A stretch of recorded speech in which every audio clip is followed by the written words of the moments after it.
Guys, I am Megha Jain और मैं स्वागत करती हूँ आपका अपने चैनल पे सैम इन्फॉर्मेशन हब पे। जैसा कि आप जानते हैं कि रोज़ हम एक ना एक वीडियो ज़रूर ऐसी बनाते हैं जो आपकी और हमारे बीच का एक अच्छा रिलेशनशिप मेंटेन करके रख सके। देखिए, आज जो वीडियो मैंने बनाई है वो बनाई है कि बच्चों के सर्दी, खांसी और कफ हो जाने पर क्या हम ऐसे घरेलू उपचार करें, यानी कि होम रेमेडीज़, क्या हम ऐसी होम रेमेडीज़ करें कि हमें डॉक्टर के पास जाने की ज़रूरत ही ना पड़े।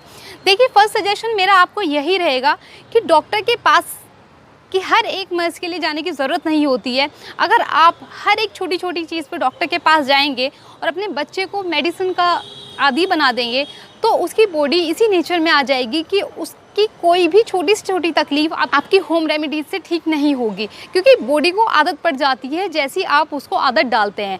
कहते हैं ना कि छोटा बच्चा एक कच्ची मिट्टी का ढांचा होता है, आप उसको जिस तरीके से ढाल देंगे वो उस तरीके से ढल जाएगा। तो ये मेरा आपको पर्सनल सजेशन है कि फ़र्स्ट ऑफ ऑल आप अपने बच्चे को पहले होम रेमेडीज़ से ठीक कीजिए। अगर आपको लगता है कि आपके कंट्रोल से बाहर है तब आप और सारी चीज़ें अप्लाई कीजिए। देखिए, आज मैं बात करूँगी कि जब बच्चा सोता है तब बच्चे को मतलब स्नोरिंग जैसी जो आवाज़ होती है, वो सारी आवाज़ होती है कफ की। खांसी बच्चे को बहुत होती है या फिर बच्चे को बहुत ज़्यादा जुकाम हो जाता है, तो उस कंडीशन में हम क्या करें। आज जो मैं आपको बताने जा रही हूँ वो मेरा पर्सनल एक्सपीरियंस है अपने बेटे आद्विक के साथ।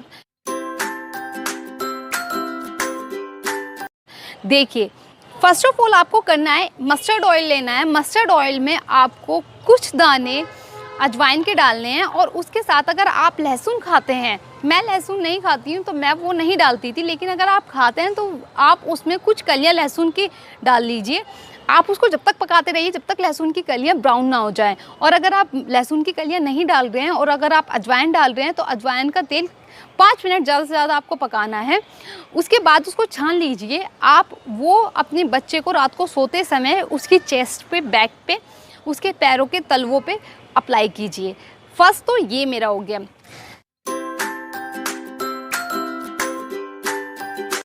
सेकंड जो मैं आपको बताने जा रही हूँ, आप सेकंड लीजिए विक्स। ये बहुत अच्छा आजमाया हुआ कारगर इलाज है। विक्स लीजिए। विक्स लेने के बाद बच्चे की चेस्ट पे अप्लाई कीजिए, बैक पे अप्लाई कीजिए, तलवे पे अप्लाई कीजिए। ये बहुत हल्की सी उसकी नोज़ पे लगा दीजिए। देखिए, मैंने अपने बच्चे को ये अप्लाई किया है, लेकिन अगर आपको लगता है कि इसकी स्मेल स्ट्रॉन्ग है तो आप इसको मत लगाइए। इसकी जगह एक बेबी के लिए आई है जिसका ऊपर का कवर है वो पिंक कलर का होता है, वो आप अपने बच्चे को अप्लाई कर सकते हैं। वो भी बहुत, उसमें इन दोनों में डिफरेंस इतना होता है कि इसकी जो फ्रेगरेंस होती है वो स्ट्रॉन्ग होती है, लेकिन उसकी फ्रेगरेंस बहुत लाइट होती है। वो बेबी के हिसाब से बनाया गया है, लेकिन जब तक वो नहीं थी तब तक सब ये ही अप्लाई करते थे। आपको ये अप्लाई करने के बाद छोटी सी एक चीज़ ध्यान रखनी है, जब भी आपको ये अप्लाई करना है ध्यान रखिएगा कि एसी का टेम्परेचर 28 से 27 भी रख सकते हैं, लेकिन इससे कम ज़्यादा नहीं कीजिएगा, ठीक है। उसके बाद आपको ये लगाने के बाद अपने बच्चे को बहुत अच्छे से कवर करना है। अगर सर्दी है तो आप सॉक्स भी पहना सकते हैं, लेकिन अगर गर्मी है तो उसको बहुत अच्छे से बेडशीट से ढक दीजिए ताकि उसको बिल्कुल भी हवा नहीं लगे। अगर उसको हवा लगेगी तो ये फॉर्मूला जस्ट उल्टा हो जाएगा। ये हो गया होम रेमेडीज़ नंबर 2। अब होम रेमेडीज़ नंबर 3 की मैं अगर बात करती हूँ तो मैं बात करूँगी कि हल्दी और अदरक का दूध। हल्दी और अदरक का दूध किस लिए दिया जाता है? हल्दी और अदरक का दूध इसलिए दिया जाता है, अदरक बच्चे का जितना कफ होता है वो सब बाहर कर देता है। जब भी वो पोटी जाता है, बच्चे के पोटी करने के टाइम ही वो सारा का सारा कफ निकल जाता है। तो हल्दी और अदरक का दूध बहुत कारगर है, मैं ये भी कर चुकी हूँ। Home remedies number 4। देखिए, आप एक बादाम लीजिए, उस बादाम को चकले पर घिसते रहिए। और वो घिसना कैसे है? जो बादाम होता है नोक की साइड नीचे होना चाहिए और दूसरा हिस्सा उसका ऊपर होना चाहिए। उसको पकड़ के आप चकले पे घिसते रहिए और जब तक घिसिए जब तक वो आधा घिस ना जाए।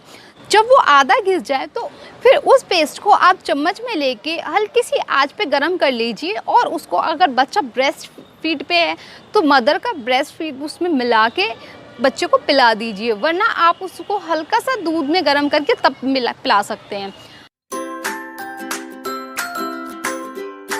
अब बात करते हैं होम रेमेडीज़ नंबर 5। क्या है हमारी होम रेमेडीज़ नंबर 5। देखिए, आपने केसर सुना ही है, केसर बहुत कारगर होता है, लेकिन साथ ही केसर गर्म भी होता है। केसर वाला जो फॉर्मूला है वो केवल आपको सर्दियों में ही अप्लाई करना है, गर्मियों में उसको अप्लाई मत कीजिएगा, क्योंकि केसर की तासीर बहुत गर्म होती है। केसर का एक फूल लेके आप उसको चकले पे बेलन की हेल्प से उसको घिसते रहिए, जब तक घिसते रहिए जब तक वो पूरा का पूरा मेल्ट ना हो जाए। जब वो मेल्ट हो जाए तो बच्चे के दूध में उसको मिला दीजिए, उसको बॉईल करके तब बच्चे को पिला दीजिए। अगर बच्चा ब्रेस्ट फीड पे है तो बच्चे का माँ अपने ब्रेस्ट फीड में मिला के तब बच्चे को दे सकती है। देखिए, इतने कारगर इलाज मैंने आपको बताए हैं आज 5। आप अगर इसका बहुत अच्छे से यूज़ करते हैं और स्टेप बाय स्टेप यूज़ करते हैं तो 100% आपका बेबी बिल्कुल ठीक हो जाएगा। ये इतने अच्छे होम रेमेडीज़ है कि चुटकियों में अप्लाई भी कर सकते हैं और ये सारी चीज़ें हमारे घर में भी बहुत इजीली मिल जाती है। तो मैं अपने पर्सनल एक्सपीरियंस आपके साथ शेयर करती हूँ। आई होप आपको मेरी वीडियो ज़रूर पसंद आई होगी। अगर आपको मेरी वीडियो पसंद आती है तो प्लीज़ हमारे चैनल को सब्सक्राइब कीजिएगा, बेल आइकन पे ज़रूर क्लिक कीजिएगा ताकि सारे वीडियो की नोटिफिकेशन आपको मिल सके। हमारी वीडियो लाइक करना ना भूलिएगा, कमेंट करके ज़रूर अपने फीडबैक हमारे साथ शेयर कीजिए ताकि हमें पता लग सके कि हमारी वीडियो वाकई में आपके लिए यूज़फुल है। Thank you for watching 7 information.